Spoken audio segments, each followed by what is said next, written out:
Hello everyone. आज बहुत बढ़िया वैकेंसी आया है। मतलब इसरो की तरफ से।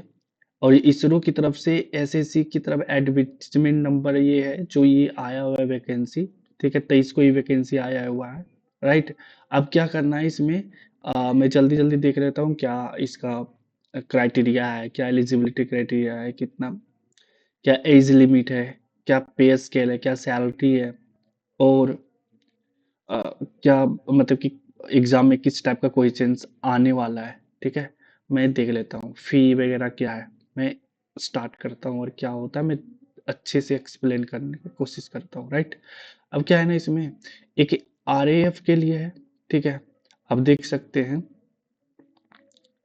आरएएफ के लिए एक आया हुआ है। ठीक है, आरएफ एंड माइक्रो सर्विस के लिए, माइक्रोवेव के लिए, जिसमें से अनरिजर्व के लिए 2 वैकेंसी है। और इसमें एमएससी, एमटेक, एमई वगैरह चाहिए 60% और 6.5 सीजीपीए।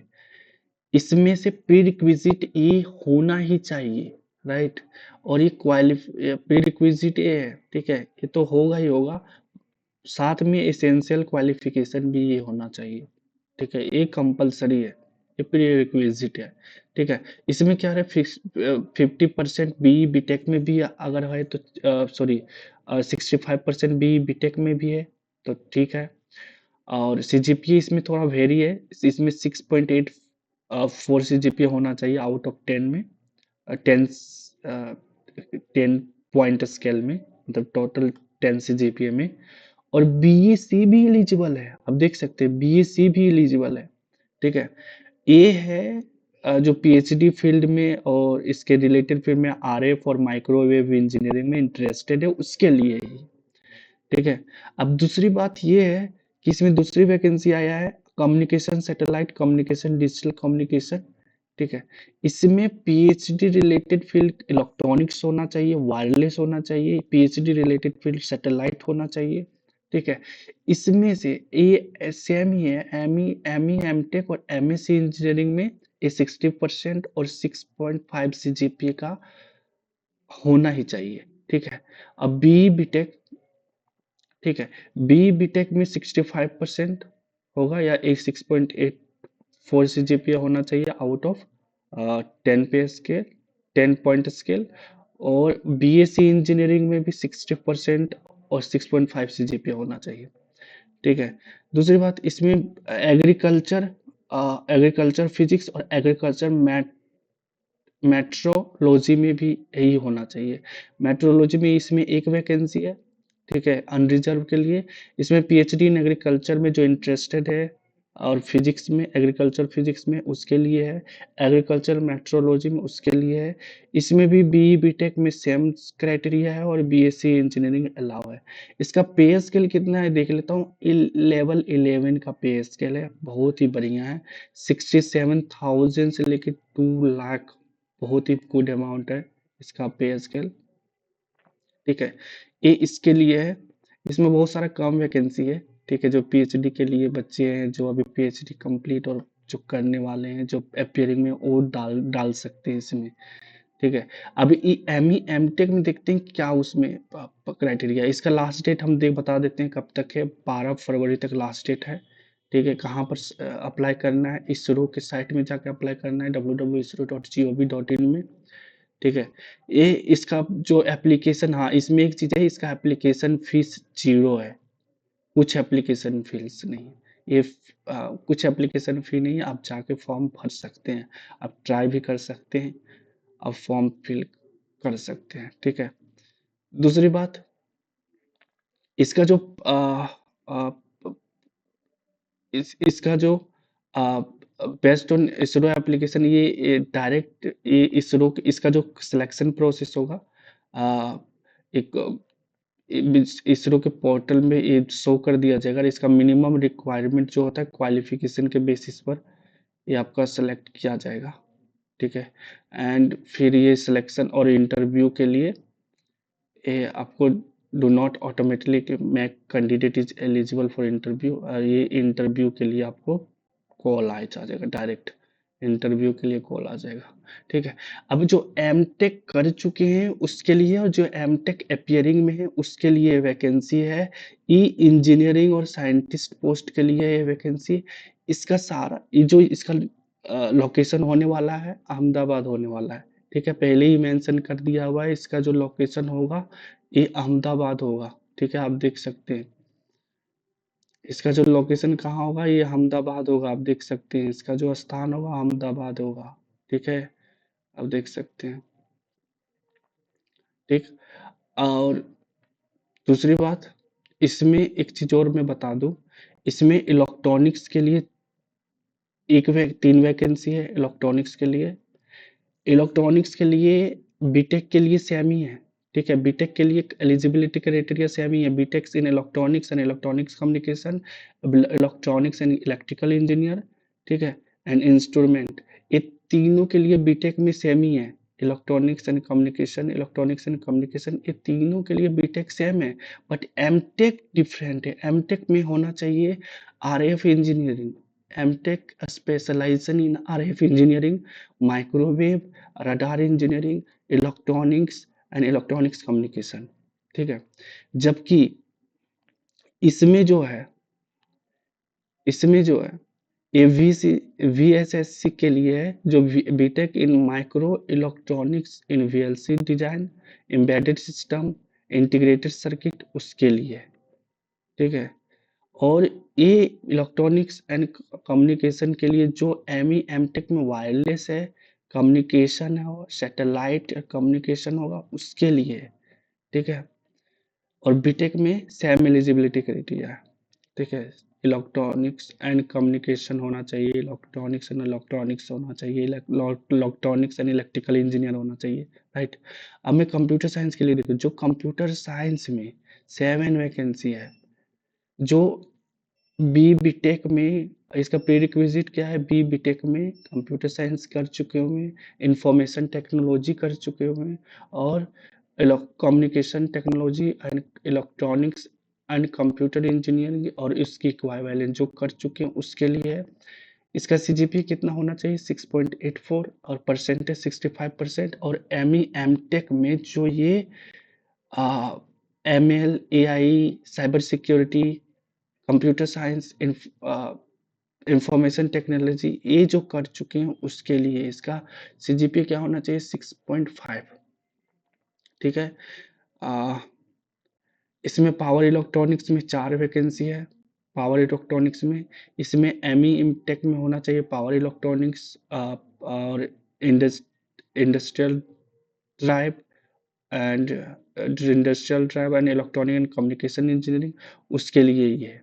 ठीक है, बाद बाकी ये बीटेक में जो बीटेक में प्रीरिक्विजिट क्या है, बीटेक में in power electronics and power system.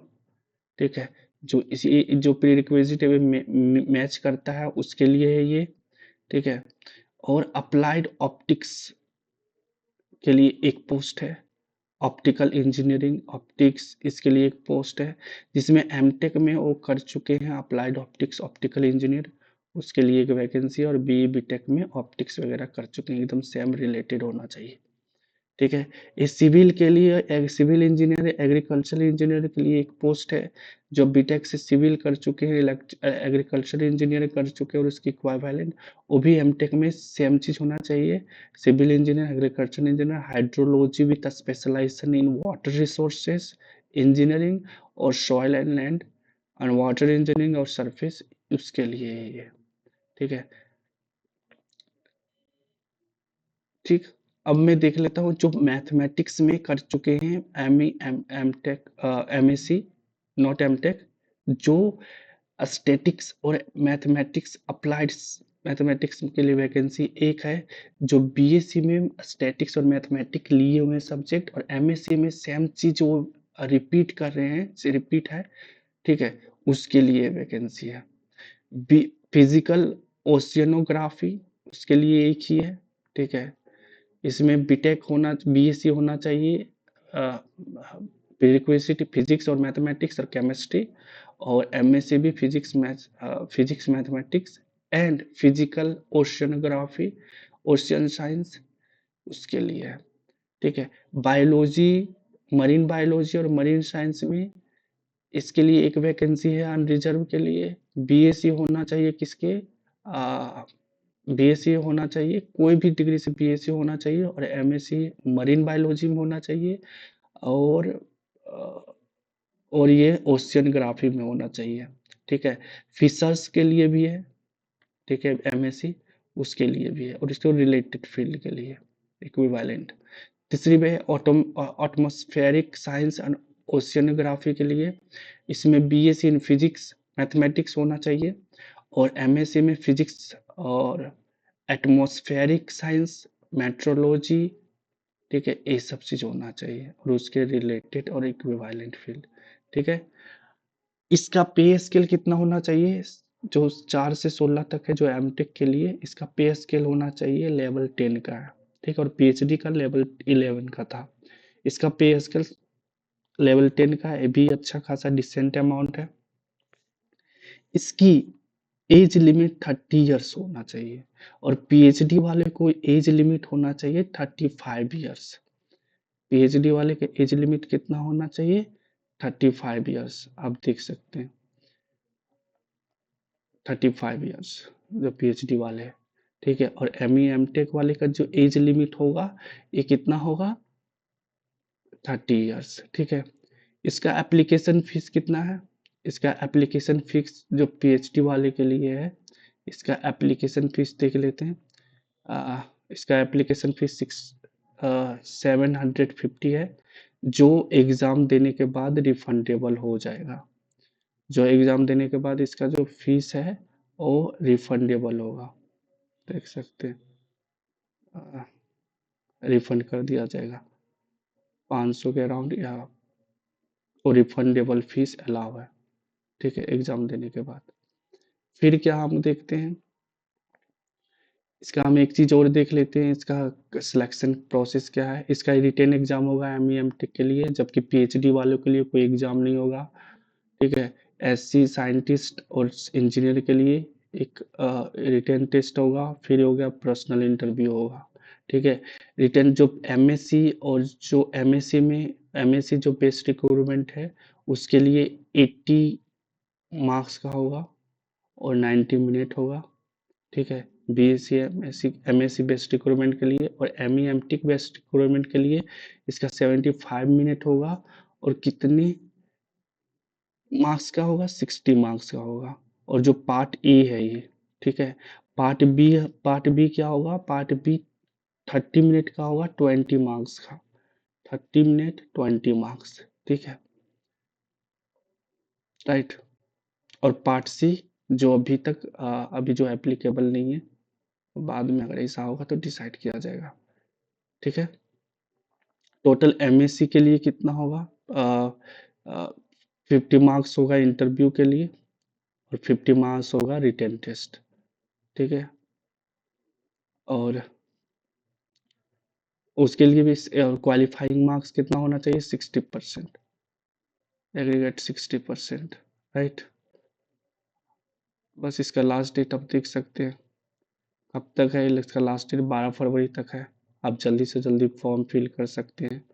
और अगर आप अगर आगे अपडेट के लिए आप चैनल को सब्सक्राइब कर सकते हैं नोटिफिकेशन के लिए। मैं साथ में अगले वीडियो या इन फ्यूचर अगर आप कमेंट में बता सकते हैं कि ये इसका वीडियो फॉर्म फिलिंग का बताना है, मतलब कि अगर हेल्प अगर करना है तो आप कमेंट कर सकते हैं। मैं इसका एक और वीडियो बनाऊंगा जो इसके रिलेटेड कैसे फॉर्म वगैरह भरेंगे, आप कमेंट कर सकते हैं।